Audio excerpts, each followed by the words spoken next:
Welcome. I'm Michael Voss, the Dean of Career and Technical Education at Mesa Community College. This presentation is called Quality Made Easy. We've all heard of quality initiatives, be it Total Quality Management or Six Sigma, the National Baldridge Quality Award System, or the system that we use here at Mesa, the Informed Improvement Process. But do we know why we need to be focused on quality? So in education, quality is critical to satisfying the needs of our students so that we can retain their loyalty, which is really about student retention. And it also helps us attract new students, which promotes enrollment growth. So this little graphic down here depicts that, those interrelated components. So when we do recruit someone and they have a positive experience, they're more likely to be retained and continue their education with us. And a retained student, that we continue to positively engage, hopefully speaks positively about their experience here at Mesa Community College to their friends and their family, which aids in additional recruitment for our college. So it's a very circular process. So most organizations, quality organizations, use a quality framework. And a quality framework simply provides a touchstone or a structure for us to assess our organization's performance and learn what we can improve to make it better for our students. So by us all embracing a culture of learning and trying to integrate the way we view our processes with the results, we have the power as individuals to contribute to the delivery of a quality education experience for our students. So quality is not something that someone else does, it's something that everyone does. It's important that we all understand the processes, the results, how they work together, and realize opportunities for us on an individual level to insert ourselves to make a difference. And then finally, it's important that we think about the student experience as a primary driver of our long-term growth and organizational success. It's all about students. Okay, so it doesn't matter if you're a classroom teacher, grounds and maintenance worker, advisement. We all have a job to do to make the student experience the very best that it can be for our students. So here is the informed improvement process that is shared by the institutional effectiveness process. There's a lot going on here, so don't be intimidated by this, but if you're involved in the department or program planning process, you likely have had to write up initiatives, and there's an ask that you utilize this informed improvement process to demonstrate that we're going through a methodical set of steps to decide what it is that we want to do to improve and that we're measuring that success. Okay, so if you want more information on this, the Institutional Effectiveness Office is a great place to go. But I'm going to use a different touchstone just for a minute because it provides some insight as far as how I think and how I'm trying to make some changes. But it's very much aligned with informed improvement. So I use the Baldridge Excellence Framework. It's a national standard. It's been around since 1987. Most states have a chapter. In the case of Arizona, it's a multi-state initiative. So there's a Southwest Alliance for Excellence that is in here. And there's a graphic over here on the right-hand side that you can see. It's a little busy, but I promise you I'll make it simpler. So when you look at organizations such as us, you can kind of take two aspects of it.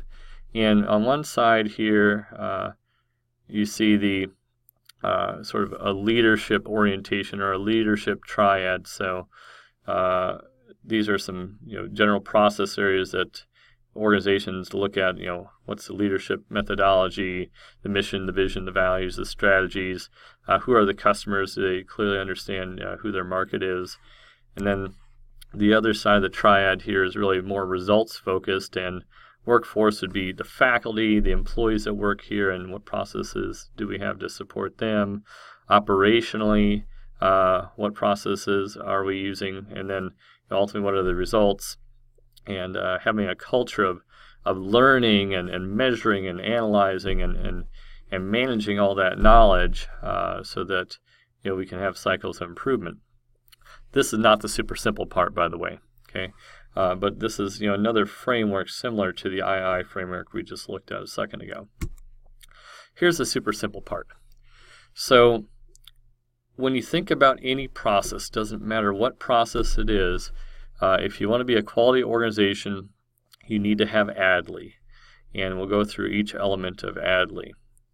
On the process side, then we'll talk about what results do in just a second. So every time I'm looking at something, and is it working or is it not, I first start with, do we have a defined approach? What is the process, and is it written down for all to see? Or is the approach in just someone's head? So quality organizations start by writing their processes down and sharing them out for all to see. So that's step one of process improvement. Step two is, how well is it deployed? Does everyone know what the process is?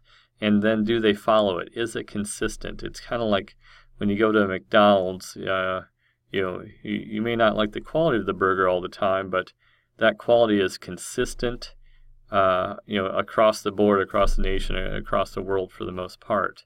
So in our organization, does everyone know about the process, and then do they follow it?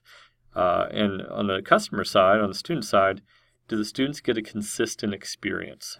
Okay, so more mature organizations not only have an approach, but they achieve operational, consistent deployment. And then as you move up the organizational process maturity ladder, the next thing you look at is L, which is learning. And do the stakeholders responsible for the process and the users for the process review the process regularly, and do they try to improve it? Do they have evidence of that? Right? So it's not good enough to have a process one time, set it and forget it. In today's world that's very dynamic, there's a lot of innovators out there, and it's important for us to keep up with that. And the software that we chose 5 years ago may not be the best software today. In fact, the software that we chose 2 years ago may not be the right software for today. So it's important that we take time regularly, probably at least annually. Here, because we have semester cycles, it might be the end of each semester, depending on what process we're talking about, like an after-action review. And then integration. Are the results, and the acronym for results is LeTCI, we'll get to that in just a moment, are the results used to inform cycles of process improvement? So are we taking a time to look at the outcomes of the process and the data associated with it to inform the improvement in the learning process, to either make adjustments to the approach or deployment to make sure that process is doing what we want it to do in the most effective and efficient manner possible? All right, so enough about process, but ADLI is the friend of process. So if you're thinking about process, or something's breaking down, not working, think back to ADLI. Now LeTCI is the friend of results, or I really think it's like informed improvement. So LeTCI is all about the data, right? We're not talking about process here, we're talking about the data. So what is the LE, the level, right? What's the current performance level? It could be a number. It could be a average student grade of a 3.25. Could be our institutional average. That's the current level. We don't know if that's good or bad. We'd have to do some comparisons and look at some trends to see if it's a good number. Which brings me to the next thing, trends. Now, whatever the performance level is today, do we have two other data points to, over time to see, is that performance level going up or down? Do we have a trend? And to have a trend, you have to have at least 3 data points. And then do we have an opportunity to make comparisons? How do our results compare with that of our competitors or benchmarks? So in Maricopa, I see a lot of college-to-college comparison data where They kind of provide those metrics across the district, and you can kind of see where you rack and stack amongst the other colleges. We might use the NCCBP, the National Community College Benchmarking Project, as another benchmark comparison. So there's a lot of ways that you might make comparisons, and it doesn't have to be just at the college level. Anytime you can find comparisons for like organizations, competitors, like process, it's good to have those to see, relatively speaking, how good are we? And then finally, integration. Are the processes, the ADLI, the approach to deployment learning and integration, are they adjusted in response to the performance data that we have now? If the trend is flat or going down, what adjustments can we make to the process side? What additional data could we collect? So it's really, not just the data, but is this really aligned with our institutional vision and mission? How well is it integrated with our organization? Okay. And then the last thing is, as you're looking at process improvement, it really just comes down to strengths and OFEs. And so we'll start with a strength. So a strength is just something that an organization does well, as evidenced by mature, well-developed process and demonstrated results. It's that easy, right? So the process is working well and we have the results to show it. It's a strength. Or it's an opportunity for improvement, an OFE. So there's just an opportunity to refine or better communicate the process or improve the results. It's that easy. So quality is not hard. Just remember your friends ADLI and LeTCI, and those two things together really very simply can help create tremendous improvement in your local office, your department, your program, or even for the college. So again, thank you for listening to me today. If you have any questions, don't hesitate to reach out to me